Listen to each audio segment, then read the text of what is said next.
Ya, jadi dari Nabi Ibrahim ke Nabi Nuh itu kurang lebih 5-7 generasi. Ibrahim alaihissalam bin Azar atau bin Nahur bin Abir bin Kinan bin Al-Fahsyad bin Sam bin Nuh alaihissalam. 7 generasi. Di era Nabi Nuh alaihissalam terjadi banjir besar, ya kan? Kemudian atasnya tersapu, bagian atas Ka'bah. Tinggal pondasinya saja.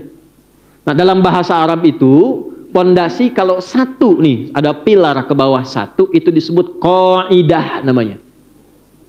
Kalau banyak, ya ini 4 nih, 1, 2, 3, 4 tiang dalam. Ada ke atas ya kan? Ya, cakar harimau tuh. Ya, ayam kan kecil ya, cakar ayam. Ya, bawah misalnya ya. Kalau 4 ini jamak, maka dijamakkan qaidah jadi qawaid namanya. Jelas? Kalau jadi tempat ada atap dan sebagainya, lengkap jadi bait namanya.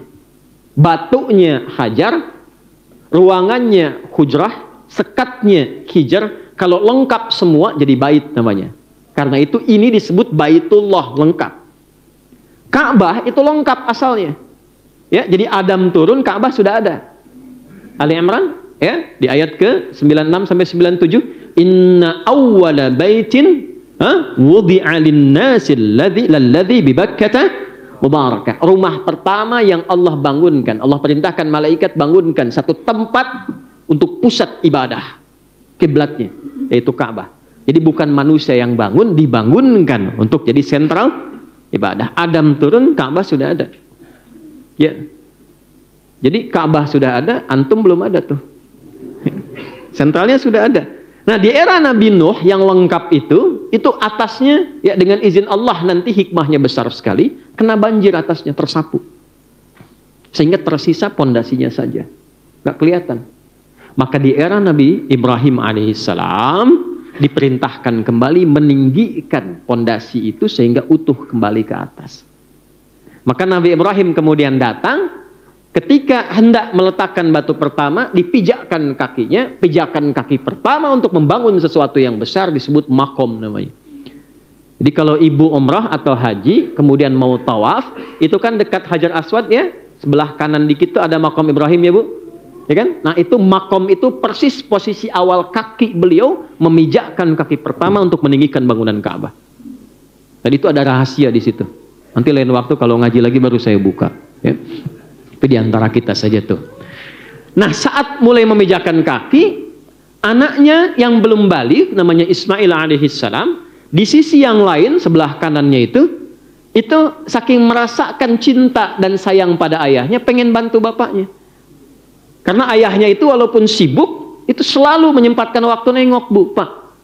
Nanti ada hikmah di Idul Adha itu salah satunya, sifat ayah yang walaupun dengan kesibukannya masih memperhatikan keadaan anaknya. Nabi Ibrahim itu tugasnya di Palestina, ya, tapi anaknya tumbuh di Mekah, sesibuk-sibuknya masih bisa nengok. Makanya disebut Ibrahim. Di antara makna-makna yang banyaknya, salah satu artinya Abun Rahim, bapak yang punya perhatian dalam pada anak. Nengok dengan siapa tumbuh, dengan siapa bergaul, dengan siapa nikah.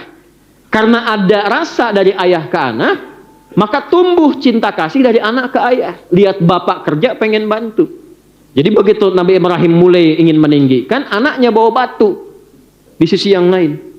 Disusun-susun bahasa kita, Pak boleh bantu ya. Disusun-susun jadi satu bagian, bagian itulah yang kita kenal sekarang dengan nama Hijr Ismail. Sisi yang lainnya.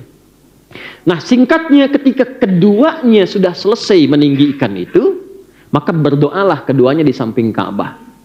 Dengan 3 permintaan diabadikan di Quran surah kedua Al-Baqarah ayat 127 permintaan pertama, 128 permintaan kedua, 129 permintaan ketiga, dan 3-tiganya dijawab oleh Allah Subhanahu wa taala. Ini pesan kepada kita, kalau doa yang dilakukan pasca amal soleh itu potensi dijawabnya 2 kali lipat lebih cepat dibandingkan dengan berdoa tanpa amal soleh. Jadi kalau sudah beramal doa, habis sholat doa, habis baca Al-Quran doa. Jangan cuma sekedar dengan sedekah, alhamdulillah, nggak apa-apa. Tapi sayang hilang peluang doa. Ya. Karena malaikat tuh masih mengikuti orang yang beramal soleh. Malaikat tuh ada tugas-tugas untuk mendampingi. Dan kalau dia berdoa diaminkan. Kayak sekarang ini kan amal soleh. Hadisnya sahih di Ibnu Majah. dari Abu Darda radhiyallahu taala anhu. Man salaka tariqan yaltamisu fihi ilma sahhalallahu lahu tariqan ilal jannah. Wa innal malaikata la tad'u ajnihataha ridan li talibil ilmi. Wa inna talibal ilmi yastaghfiru lahu man fis samawati wa man fil ardi hatta al-hitan allati fil bihar. Jika ada siapapun melangkahkan kakinya dengan niat tulus untuk belajar, walaupun satu ayat, satu hadis, setiap derap langkahnya dari tempat dia menetap sampai ke tempat belajar, itu diperintahkan oleh Allah kepada malaikat, catat setiap langkahnya dan balas itu untuk meringankan langkahnya saat hisab ke surganya. Ya, belum selesai hadisnya, jangan amin dulu. Ya. Kemudian yang kedua apa? Allah perintahkan pada malaikat, bentangkan sayapmu, berikan ridho kepadanya. Nah, bentangan sayap malaikat ini punya 3 arti. Di antara 3 ini, mana yang pertama mengaminkan doa orang yang bermohon saat belajar. Jadi ketika Anda berangkat, isi dengan istighfar. Ya, kan pernah dengar kisah viral kan? Seorang pembunuh 99 sampai dengan 100, itu kan Allah terima taubatnya saat berangkat ke majelis ilmu. Dan belum nyampe. Di tengah jalan meninggal. Belum nyampe ke majelis ilmu, Pak, Bu. Di tengah jalan meninggal.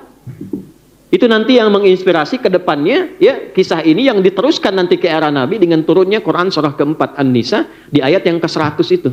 Paling kiri sebelah bawah di mushaf tuh. Wa may yuhajir fi sabilillah yajid fil ardi muragaman katsiran wa sa'ah wa may yakhruj min baitihi muhajiran ila Allahi wa rasulih thumma yudrikul maut faqad waqa'a ajruhu 'ala Allah. Siapa yang ingin merubah hidupnya jadi lebih baik, lantas dia ingin mendekati Allah dan Rasulnya, datang ke majelis ilmu. Kalau dia datang dan masih hidup betul-betul niatnya merubah, Allah akan limpahkan ketenangan dalam hidupnya.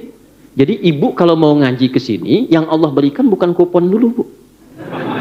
Panitia kalau kupon tuh. Ya. Yang Allah kasih ketenangan, tenang dulu. Jadi abis ngaji itu kita tenang. Karena tahu siapa kita, tahu tentang hidup kita, tahu persiapan pulang, tenang. Nah, dengan ketenangan itu dibimbing oleh Allah sesuai profesinya untuk sukses, baru dilimpahkan dunia. Jadi jangan berharap kalau ngaji itu dapat dunia dulu. Dunia itu kecil. Kenal Allah dulu. Kenal Allah dulu. Kalau ada orang berangkat dengan niat itu, belum sampai ke majelis ilmu, wafat di tengah jalan, Allah perintahkan malaikat catat pahalanya yang menggugurkan dosa-dosanya. Kalau istighfar di jalannya. Kalau cuma foto-foto, bikin status, nggak dapet itu. Ya. Nah, balik ke ayat tadi ya, kita kembalikan. Nah, karena itu, kembalikan ke Hijr tadi, ya, kembalikan ke Hijr tadi. 3 doa semua dikabulkan. Setelah beramal soleh, isi dengan doa. Isi dengan doa.